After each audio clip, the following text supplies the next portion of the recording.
Como diz a segunda rodada do debate, agora eu vou fazer a mesma pergunta para todos. É uma pergunta simples e básica e que dá a oportunidade de vocês atingirem um questionamento muito profundo de quem vai ter a responsabilidade de votar.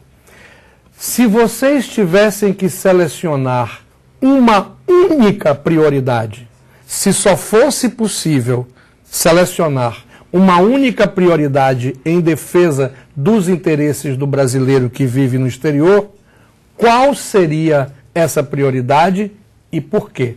Adriana Sabino.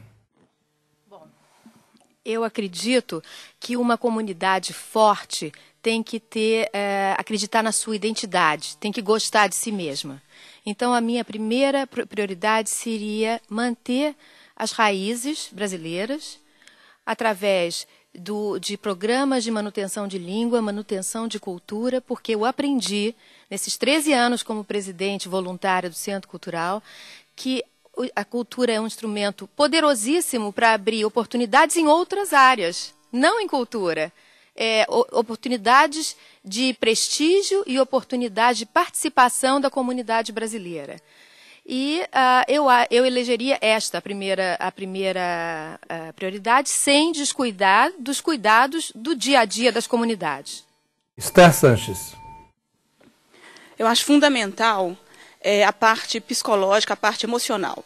Primeiro, o brasileiro chega aqui, ou em qualquer lugar que ele vai, ele tem, o primeiro choque é o choque cultural. A mulher, normalmente, ela fica independente, passa a ter os primeiros problemas com o marido, que normalmente o brasileiro é meio machista e não aceita muito a condição da mulher mais independente.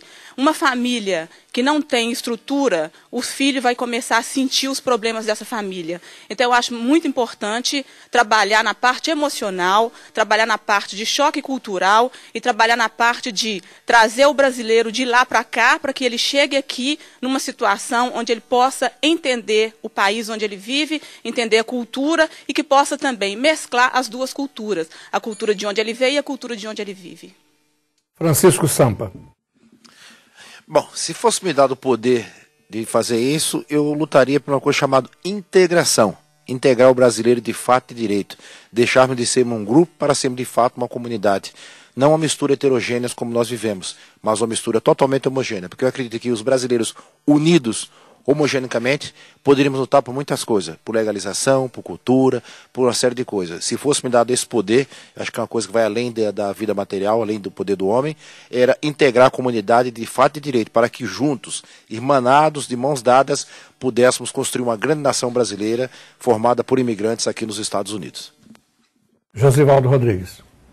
Dentre tantas prioridades, eu destacaria uma, com certeza, seria a preservação da língua portuguesa dentro da comunidade brasileira. Seria a criação de um programa para que a alfabetização em nossa língua fosse mantida e incentivada para os filhos dos brasileiros que aqui chegam quando são muito pequenos ou os que nasceram aqui. Só através disso é que nós vamos poder preservar a língua e divulgá-la para fora.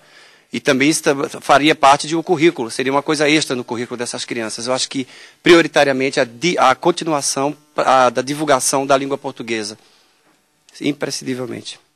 Milton Cardoso. Como prioridade, como foi pedido, eu vou dizer que é a legalização do brasileiro, a documentação do brasileiro aqui na América. Porque resolvendo isso, já resolveu 90% dos problemas. Eu fui um que fiquei 7 anos ilegal. E quando consegui a legalidade por uma anistia, que pode acontecer novamente, esse é o grande desejo do presidente Obama. Okay. Então, no Conselho, todos dizem que não é essa a meta, ok? E eu digo ao contrário, eu digo que é essa aí. E minha função, se for eleito, é junto ao Itamaraty e junto ao governo do Brasil, pedir uma intervenção, uma negociação, porque agora o Brasil tem condições de negociar. Eu sou funcionário de empresas que compram do Brasil, empresas que possuem terras no Brasil, como 13% do estado de São Paulo pertence ao estrangeiro, 19% do estado do Mato Grosso pertence ao estrangeiro. Agora é a vez do Sérgio Melo. Eu acredito realmente que a educação é a coisa mais importante que deveremos focar. Porque a educação ela resolve muitos dos problemas que foram citados aqui anteriormente, como a própria identidade que a Adriana citou, muito importante. A preservação da língua, o bem-estar social que a Esther citou também, vem da falta, ou digamos assim, da presença de uma educação melhor, e tanto a preservação da língua, como também foi citado, a legalização do imigrante também pode vir através da educação, por meios de opções que esse imigrante vai ter, profissionais ou até mesmo legais, a maneira que ele transita pelo sistema legal e de conseguir a legalização. Então, acredito realmente que a educação é muito importante, principalmente tendo visto exemplos na nossa região de programas educacionais que têm preservado a nossa língua, inclusive na segunda geração da nossa população imigrante. Silair Almeida. Ok, eu tenho várias propostas, naturalmente, como todos, mas vamos lembrar que o papel do Conselho será de interlocutor, não tem poder de decisão, não tem poder de voto na escolha do que vai ser feito, mas de interlocução entre o governo, o Itamaraty e a comunidade.